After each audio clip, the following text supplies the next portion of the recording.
नाम के एक गांव में शादी चल रही होती है। वाह, मजा आ गया फूफा जी। शादी में क्या खाना बना है, बाराती तो उंगलियां चाटते रह जाएंगे। हाँ, तुमने सही कहा, पनीर की सब्जी का तो कोई जवाब ही नहीं। दूसरी तरफ पंडित जी फेरों की तैयारी कर रहे होते हैं कि तभी वहाँ एक चुड़ैल आ जाती है। अरे मर गया रे, ये चुड़ैल यहाँ क्या कर रही है?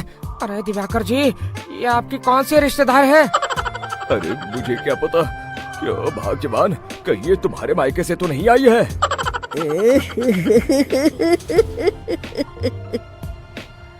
तुम लोगों की इस गांव में बारात लाने की हिम्मत कैसे हुई? मेरे रहते इस गांव में किसी की शादी नहीं हो सकती। अब तुम लोग देखो मैं क्या करती हूँ। अरे मर गया रे, मैंने सुना है ये जबान की पक्की है। भागो रे भागो, वरना ये चुड़ैल किसी को नहीं छोड़ेगी। हाँ, तुम सही कहते हो मोहन भाई, यहाँ से भाग लेने में ही हम सबकी भलाई है। देखते ही देखते शादी के मंडप में भगदड़ मच जाती है और चुड़ैल सब कुछ उजाड़ कर रख देती है। फिर एक दिन मोहन की शादी तय हो जाती है। अरे भाई, अगले हफ्ते मेरी शादी तय हो गई है, लेकिन इस चुड़ैल की दहशत के मारे तो मेरे हाथ पैर कांप रहे हैं। अरे मोहन, तुम्हारा दिमाग तो खराब नहीं हो गया? तुम अपने साथ साथ हम सब गांव वालों को भी बलि का बकरा बनाना चाहते हो? उस चुड़ैल के रहते तुमने अपनी शादी के बारे में सोच भी कैसे लिया? देखो गोपाल, डर तो मुझे भी लग रहा है, लेकिन उस चुड़ैल के डर से मैं जिंदगी भर कुंवारा तो नहीं रह सकता। तभी वहाँ मोहन के होने वाले ससुर आ जाते हैं। अरे ससुर जी, आप? देखो, अब तक मैं तुम्हारा ससुर बना नहीं हूँ और शायद बनूंगा भी नहीं। ये आप क्या कह रहे हैं? मैंने तो शादी का कोड भी सिलवा लिया है। मैं अपनी बेटी की शादी किसी अच्छे गांव में कराना चाहता हूँ। तुम्हारा गांव तो भूतिया गांव है।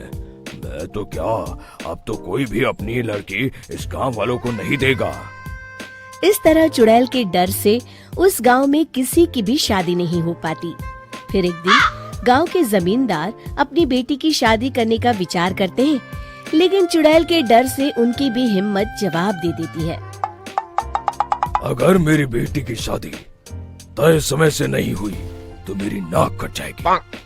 मुझे कुछ करना ही होगा। एक सलाहकार के कहने पर जमींदार काशी से एक बहुत ही नामी तांत्रिक को अपने घर बुलवाते हैं, जो भूत चुड़ैल को पकड़ने में माहिर माना जाता था। जमींदार साहब, आप चिंता मत करिए। इस गांव की सीमा में प्रवेश करते ही मुझे उस चुड़ैल के बारे में सब पता चल गया था। आप उसे जल्दी से जल्दी कैद कर लीजिए ताकि मैं अपनी बेटी की शादी कर सकूं। जब वो चुड़ैल एक इंसान थी, तब ठीक उसकी शादी करने वाले दिन ही उसकी और उसके होने वाले पति की एक दुर्घटना में मौत हो गई थी। उसका होने वाला पति आज भी भूत बनकर जंगल में भटकता है। इसलिए जब तक चुड़ैल की शादी नहीं हो जाएगी, वो किसी और की भी शादी नहीं होने देगी। ये आप क्या कह रहे हैं? अगर वो भूत भी हमारे गांव में आ गया, तब हमारा क्या होगा? ये आदमी बीच में बहुत बोलता है, इसे बाहर निकालो। उसके बाद तांत्रिक बताते हैं कि अगर उस भूत के साथ चुड़ैल की शादी करा दी जाए, तो वो चुड़ैल हमेशा हमेशा के लिए उस गांव को छोड़कर चली जाएगी। जमींदार साहब, आप अपनी बेटी की शादी की तैयारी शुरू कर दीजिए। मैं कुछ गांव वालों को अपने साथ लेकर उस भूत को ढूंढने जंगल की ओर जाता हूँ। इस तरह जमींदार निश्चित होकर अपनी बेटी की शादी करवाने लगते हैं, लेकिन तभी वहाँ चुड़ैल आ जाती है।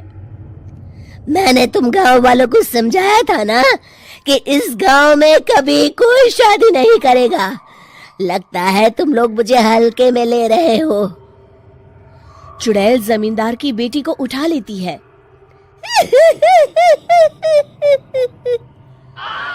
अब देखती हूँ बिना दुल्हन के तुम लोग शादी कैसे करोगे।